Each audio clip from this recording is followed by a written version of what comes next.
Бүгінгі тақырып темір жетіспеушілігі анемиясы. Яғни организмде темір тапшылық әсерінен геннің түзілуі төмендейді, ол бізде гемоглобиннің төмендеуіне алып келеді. Бұны біз схема арқылы түсіндірсек болады. Біздің организмде темір аз, темір нормада протопорфиринмен қосылып гемді түсу керек. Гем глобинмен қосылып гемоглобин түседі. Гемоглобин ол эритроциттің маңызды компоненттерінің бірі. Егер темір аз болса, гем аз болады, гем аз болса, гемоглобин аз болады. Біздің жағдайда темір жетіспеушілік анемиясы микроцитарлы гипохромды анемияға жатады. Микроцитарлы себебі оның көлемі 80-нен төмен. Значение ұмытып тұрмын, бірақ 80-нен төмен деген жаттап алайық. Жетіспеушілік анемия қандай жағдайларда туындайды? Ол созылмалы қан кету кезінде, яғни асқазан ішек жолдарынан немесе менструалды циклдың бұзылысы кезінде туындайды. Целиакия, malnutrition, absorption disorder, заттар тағамдардың сіңірілуінің бұзылысы кезінде. Асқазан ішек жолдарына операция жасалған кезінде, яғни бариатрия операциясы болған кезінде гастроктомия жасалады. Соның әсерінен темір жетіспеушілік анемия туындайды. Және жүкті әйелдерде темірдің жетіспеушілігі арта түседі. Себебі жаңа организм туындап жатыр, яғни баланың пайда болуына байланысты.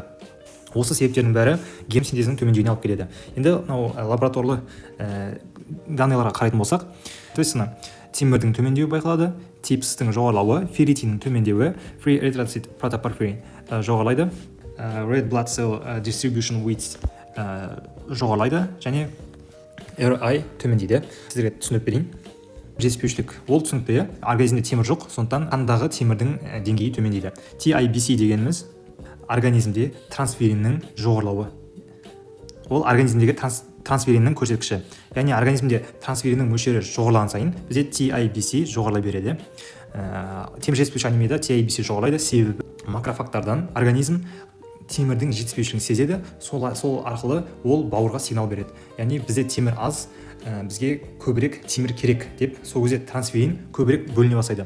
Ал трансферин көбейген сайын бізде TIBC жоғарылайды. Сондықтан темір жетіспеушілік анемиясында TIBC жоғарылайды. Ферритин төмен.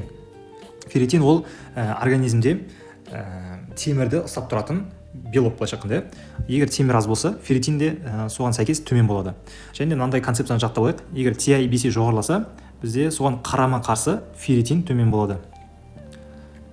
Макрофагтардың құрамында осы ферритин болады. Ферритин осы темірді ұстап тұруға қажет. Протопорфирин бізде жоғарылаған. Неге? Себебі бізде темір аз, протопорфириннің түзілуіне ешқандай кедергі жоқ. Ол шексіз жоғарылай береді. Red blood cell distribution width. Ол нені білдіреді? Микроцитоз. Біздің организмде микроцитоз болып жатыр. Ол дегеніміз организмде оттек жетіспеушілігі туындап жатыр. Оттек организмде аз, бізде микроцитоз активно жүреді. Себебі организмге гемоглобин керек, ал оттегіні біз тек гемоглобин арқылы ала аламыз. Сондықтан бастапқы эритроцит, яғни бізде предшественник эритроциті болады, бар ғой. Сол бізде шексіз бөліне береді. Соны бізде кішкентай мөлшері кішірейген гемоглобиндер пайда болады. Оны біз микроцитоз деп айтамыз. Енді организмде әртүрлі көлемдегі эритроциттер пайда болғандықтан бізде red blood cell distribution width деген жоғарылай береді. Яғни олардың қашықтығы бізде ең кіші эритроцит бар, және бұрыннан организмде бар үлкен эритроциттер бар. Осының қатынасын, яғни разница дейді ғой, соны разницасы неғұрлым үлкен болған сайын көрсеткіш RDW жоғарылай береді. Енді микроцитоз ол түсінікті болды. Организмде оттек гемоглобин тапшылығы болғандықтан бізде эритроциттер шексіз бөліне береді, яғни эритроциттердің предшественниктары. И гемохромазия, эритроцитке негізгі түсіп беретін ол гемоглобин. Егер гемоглобин аз болса, бізде центр паллар дейді ғой, ол айқын көріне бастайды. Яғни ортасындағы бізде эритроциттің көлемі екі шеті выпуклый, яғни қалыңдаған, ортасы жұқарған, сол жерде оттек тастайды. Бізде ортаңғы сол жұқарған жері үлкейе түседі. Ол міне осы картинадан қарасақ болады. Бізде темір жетіспеушілік анемияда осындай көрініс береді. Енді симптомдарына келетін болсақ, әлсіздік, конъюнктивада жаңа туындылар пайда болады. Ол суреттен қарасақ болады. Restless leg syndrome, яғни науқас әлсірей бастайды, оттегінің жетіспеушілігі пайда болады.